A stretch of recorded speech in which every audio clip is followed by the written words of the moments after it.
Hello everyone, আমি Abhishek. You are watching brain on study YouTube channel. Brain on study YouTube চ্যানেলের সকল ভিউয়ার্সদের brain on study YouTube চ্যানেলে স্বাগত জানাই। আজকের ভিডিওতে আমি তোমাদের সাথে আলোচনা করব তোমরা যে সমস্ত ক্যান্ডিডেট 2022 সেকেন্ড সেমিস্টার এক্সাম দেবে তোমাদের এক্সামের কিছু গাইডলাইন্স এবং এক্সাম প্যাটার্ন সম্পর্কে। তাই সকল ভিউয়ার্সদের কাছে আমার একান্ত অনুরোধ, তোমরা ভিডিওটি স্কিপ না করে শেষ পর্যন্ত দেখো, আর ভিডিওটি ভালো লাগলে ভিডিওটি তোমাদের সমস্ত বন্ধুদের মধ্যে শেয়ার করে দেও। আমাদের চ্যানেলে যদি প্রথমেই থাকো তাহলে চ্যানেলটি সাবস্ক্রাইব করে পাশে থাকা বেল আইকনটি অন করে রাখবে, কারণ ভবিষ্যতে এডুকেশন রিলেটেড সমস্ত রকম ইনফরমেশন সবার আগে তোমরা এই চ্যানেল থেকে পেয়ে যাবে। চলো আর দেরি না করে ভিডিওর মূল টপিকে প্রবেশ করি। দেখো, West Bengal state council of technical and vocational এডুকেশনের অফিসিয়াল ওয়েবসাইটে একটা গুরুত্বপূর্ণ নোটিশ প্রকাশ করা হয়েছে। দেখো, এখানে মেমো নাম্বার দিয়েছে 0360, ডেট দিয়েছে 24/12/2021, অর্থাৎ 24শে ডিসেম্বর এই নোটিশটি প্রকাশ করা হয়েছিল। Guideline for the concern institute regarding external assessment of theoretical subject for the second semester diploma student regular and casual in engineering technology architecture MOPM through online proctored examination academic season 2020-21, অর্থাৎ second semester এর যারা regular এবং casual student রয়েছে তোমাদের জন্য কিন্তু ডিপ্লোমার second সেমিস্টারের এক্সামের একটা গাইডলাইন প্রকাশ করা হয়েছে। দেখো, এখানে গাইডলাইনে কি বলা হয়েছে। দি WBSCT and VE and HD has decided to conduct external theoretical examination for the second semester diploma student regular and casual in engineering and technology architecture MOPM academic season 2020-21 from 10 January 2022 through online protected mode। অর্থাৎ তোমাদের এখানে কি বলা হয়েছে, West Bengal state কাউন্সিলের পক্ষ থেকে second সেমিস্টারে যে সেমিস্টার এক্সামটি কন্ডাক্ট করতে চলেছে সেটি 10 জানুয়ারি 2022 থেকে কন্ডাক্ট করতে চলেছে পুরোপুরি অনলাইন মোডে। The specific guidelines for the protected examination system are placed here under for convenience of all concerned। অর্থাৎ নিচে দেওয়া যে সমস্ত গুরুত্বপূর্ণ গাইডলাইনগুলি সেগুলি তোমাদেরকে ইনস্টিটিউটকে পালন করতে হবে। দেখো, এ নাম্বার পয়েন্টে বলা হয়েছে head examination cell of the institute will created 2 or 3 G suite ID for each the discipline thought in the institute. Example দিয়েছে, দেখো, for the discipline civil engineering in Hooghly institute of technology HIT, the IDs will be exam.hit.civil1@wbsct.ac in। এইভাবে তোমাদের which the given admin ID provided for the examination purpose. অর্থাৎ তোমাদের examination সেলকে এইভাবে তোমাদের student সংখ্যা অনুযায়ী দুটো জিমেল আইডি খুলতে হবে, এরপর সেই জিমেল আইডি তোমাদেরকে প্রোভাইড করতে হবে। এরপর দেখো, বি নাম্বার পয়েন্টে কী বলা হয়েছে। বি নাম্বার পয়েন্টে বলা হয়েছে ইনস্টিটিউট অথরিটি বা examination cell will take the online examination with the Google Meet of the mail ID provided for the examination purpose to the respective discipline for the respective institute.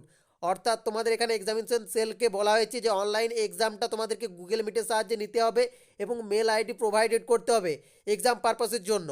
এরপর দেখো, C number পয়েন্টে কি বলা হয়েছে। C number পয়েন্টে বলা হয়েছে during the examination all student must be instructed to switch on their camera on the device by which they will appear in the examination. অর্থাৎ সি নাম্বার পয়েন্টে তোমাদেরকে বলা হয়েছে যে তোমরা যে সমস্ত স্টুডেন্ট আছো তোমরা তোমাদের এক্সাম দেওয়ার সময় তোমাদের মোবাইল ফোনের ক্যামেরাটি অন করে রাখতে হবে, বা তোমরা যে ডিভাইস যে পরীক্ষা দেবে সেই ডিভাইসের ক্যামেরাটি তোমাদেরকে অন করে রাখতে হবে। এরপর ডি নাম্বার পয়েন্ট। ডি নাম্বার পয়েন্টে কী বলা হয়েছে, at the time of each examination faculty member will observe examination as per schedule provided by the council through the IDs in which the online examination will be taken, just like the offline examination where faculty member invalid in the examination hall. Also, online invigilator will take attendance of the student during the examination. Head of the institute can also observe the examination by the system।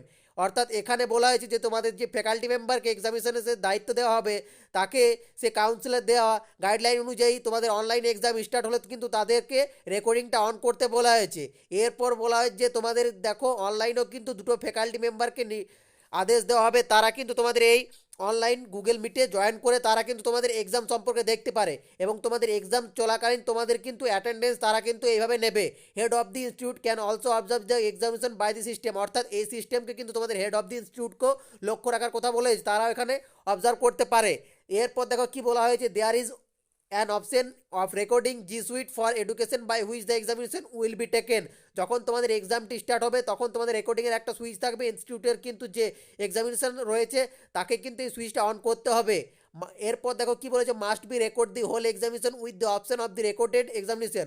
অর্থাৎ তোমাদের পুরোপুরি যে এক্সামটা হবে সেটা কিন্তু তোমাদেরকে record করতে বলেছে ইনস্টিটিউটকে। Will be automatically uploaded in the drive for the email ID by which the examination will be taken. Exam শেষ হওয়ার পর অটোমেটিক্যালি কিন্তু এটা তো সেই গুগল ড্রাইভে আপলোড হয়ে যাবে। This video must be share to the G suite ID is the respected head of the institute already provided. যেটা তোমাদের জি সুইট আইডিটা রেসপেক্টেড হেড, তোমাদের ইনস্টিটিউটের যে হেড আছে অলসো প্রোভাইডেড, তোমাদেরকে প্রোভাইডেড করবে। This will be treated as reporting to the head of the institute regarding conduct the examination.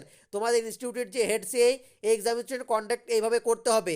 The head of the institute must be preserve all AV models related to examination of the respect institute. এইভাবে তোমাদের ইনস্টিটিউটকে কিন্তু তোমাদের এক্সামটি complete করতে হবে। এরপর দেখা কি বলা হয়েছে এফ নাম্বার পয়েন্টে, all head of the institution must be given feedback to the council about successful completion of the protected examination on each day examination. A Google form will be provided on each day for this purpose. অর্থাৎ তোমাদের ইনস্টিটিউটের হেডকে কি বলা হয়েছে, একটা feedback দেওয়া হবে council থেকে সাকসেসফুলি কমপ্লিটেশন, অর্থাৎ তোমাদের অনলাইনের এক্সামটি কমপ্লিট করার পর একটা গুগল ফর্ম মাধ্যমে তাদেরকে জানাতে হবে, তোমাদের ইনস্টিটিউটকে কিন্তু এটা জানাতে হবে যে তোমাদের এক্সামটি সঠিকভাবে কমপ্লিট হয়েছে। এরপর দেখো জি নাম্বার পয়েন্টে কি দেওয়া হয়েছে, জি নাম্বার পয়েন্টে দেওয়া আছে the answer script for the student must be mailed by the student within situated time and institute must be sent the upload answer script of the student to council as mentioned in the general guidelines।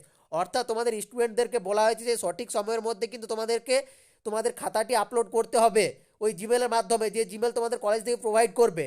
এরপর কি বলা হয়েছে, এরপর তোমাদেরকে বলা হয়েছে কিন্তু তোমাদের ইনস্টিটিউটকেও বলা হয়েছে যে সঠিক নির্দেশ অনুযায়ী এবং কাউন্সিলের গাইডলাইন্স মেনে কিন্তু খাতাটা তোমাদের কাউন্সিলকে প্রোভাইড করতে হবে ইনস্টিটিউটকে। এরপর এইচ নাম্বার পয়েন্টে কি বলা হয়েছে, answer script of the students will be treated and cancel if will not be submitted within stipulated time and the concerned student will be marked as absent. অর্থাৎ কোনো স্টুডেন্ট যদি সঠিক সময়ের মধ্যে খাতাটি না পাঠায় তাহলে স্টুডেন্টদের কিন্তু তোমাদের পরীক্ষায় অ্যাবসেন্ট করে দেওয়া হবে। এরপর দেখো কি বলা হয়েছে, student should be advise appear for the examination from the place where they will not normally face any internet connectivity problem. অর্থাৎ তোমাদেরকে এখানে বলা হয়েছে যে সমস্ত স্টুডেন্টদেরকে এখানে জানানো হয়েছে যে তোমরা তোমাদের যেখানে যে স্থানে সঠিক নেটওয়ার্ক থাকবে বা নেটওয়ার্ক তোমরা ঠিকঠাক মতো পাবে সেইখানে গিয়ে তোমাদেরকে এক্সাম দিতে বলা হয়েছে। এটাই ছিল তোমাদের স্পেসিফিক কিছু গাইডলাইনগুলি। নেক্সট ভিডিওতে আমি তোমাদের সাথে জেনারেল গাইডলাইন সম্পর্কে তোমাদের সাথে আলোচনা করব। আশা করছি তোমরা সকলেই বুঝতে পেরেছো যে স্পেসিফিক গাইডলাইনগুলি কী কী ছিল। তোমাদের যদি ভিডিওটি ভালো লাগে তাহলে সমস্ত বন্ধুদের মধ্যে এই ভিডিওটি শেয়ার করে দিও যাতে তারাও এই স্পেসিফিক গাইডলাইনগুলি সম্বন্ধে জানতে পারে। ধন্যবাদ।